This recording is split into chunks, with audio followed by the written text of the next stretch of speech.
Okay, what's up? Here's a primer on high performance nutrition, or how you can get ripped and rich, because that happens quite simultaneously. This is literally the type of nutritional blueprint that I would give any of the high achieving entrepreneurs, executives, any of the other type of high achievers that I work with on a daily basis. First step to becoming a force of nature is to eat foods that are abundant. To have an abundant state, we need to fuel our body abundant resources. You have to understand that everything that we eat is either low vibration or high vibration, and so we want to fuel our body with powerful foods. What is not powerful food? Well, anything that is typical to a regular Western diet, this is literally poison. And to give you an extreme example, a medium fry from McDonald's will literally give up to 2 days of inflammation. It's literally poison, and I want you to think about it in this way, because that makes it making the right decisions in the kitchen and in the supermarket a lot easier.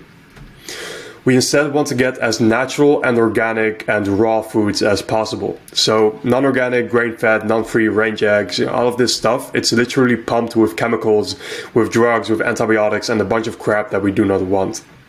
You also don't need to eat a new meal every day. Just be consistent with a small set of foods first, and then slowly add them week by week by week.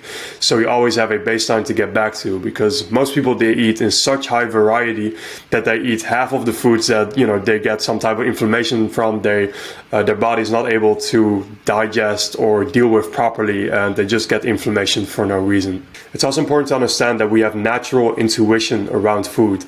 So if you start to naturally crave a healthy whole food, there's probably a good reason for that. This is a real mechanism that we used to use to fix deficiencies before we were able to test for them. I added a warning, my dates taste like crack. What I mean by that is that certain high carb foods, certain high fat foods, they are just so abundant in calories that we naturally crave them.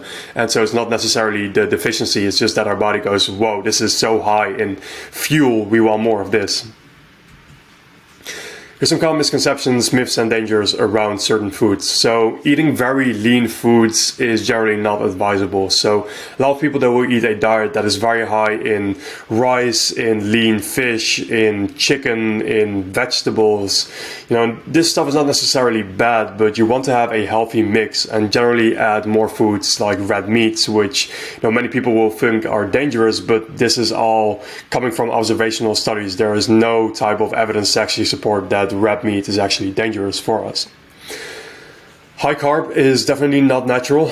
Generally, I recommend a diet that is higher in fat, because healthy fats protect us. And so eating low in fat can actually be very dangerous, because we are exposed to a lot of toxins through our environment, which we need fats for to protect. So seed oils are completely poisonous. They harden within our body. There's a huge correlation with various diseases. They're endocrine disrupting, and they just make us weak.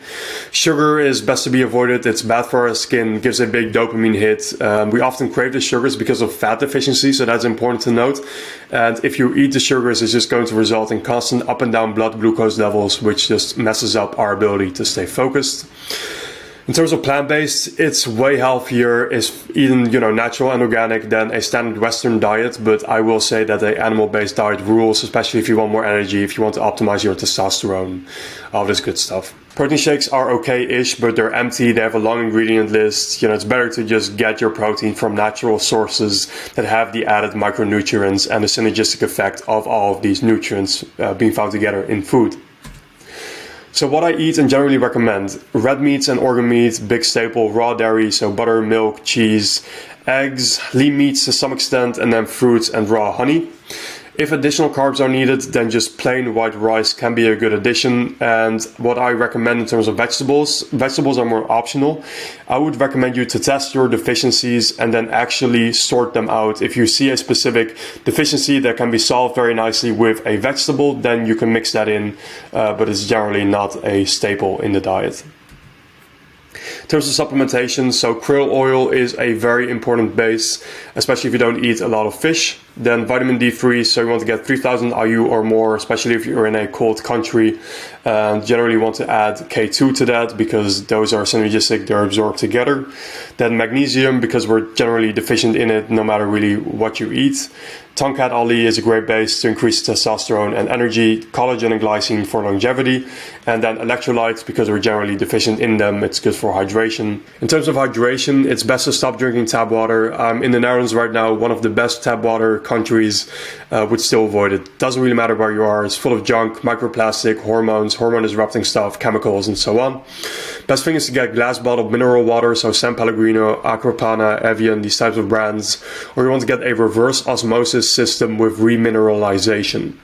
Other filters are okay to some extent, but they will not filter out everything, so reverse osmosis is best. The ROI on all of this is huge, so investing in hydration, investing in good nutrition, it will just give you a huge ROI because most people are constantly brain fucked, they're constantly low on energy, and so if you invest in yourself in this way, it's very easy to outcompete in whatever realm you are competing in.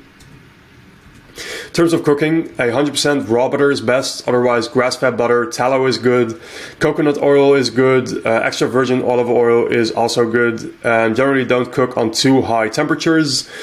And then avoid non-stick pans because they are toxic as fuck. It's better to use aluminium, stainless steel, or glass pans.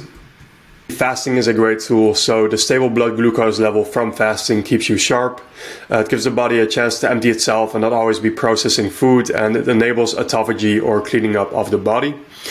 Intermittent fasting is great, so you shorten the feeding window on a daily basis, so maybe you have an 8-hour feeding window in which you eat all of your food.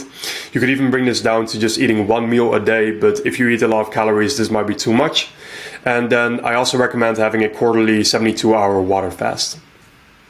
Those will be my general recommendations around nutrition. If you have additional questions around nutrition, shoot me a message. If you want to optimize your health further, also shoot me a message. If you want to perform at your absolute best levels, shoot me a message. I can help with all of that. And I wish you a good day.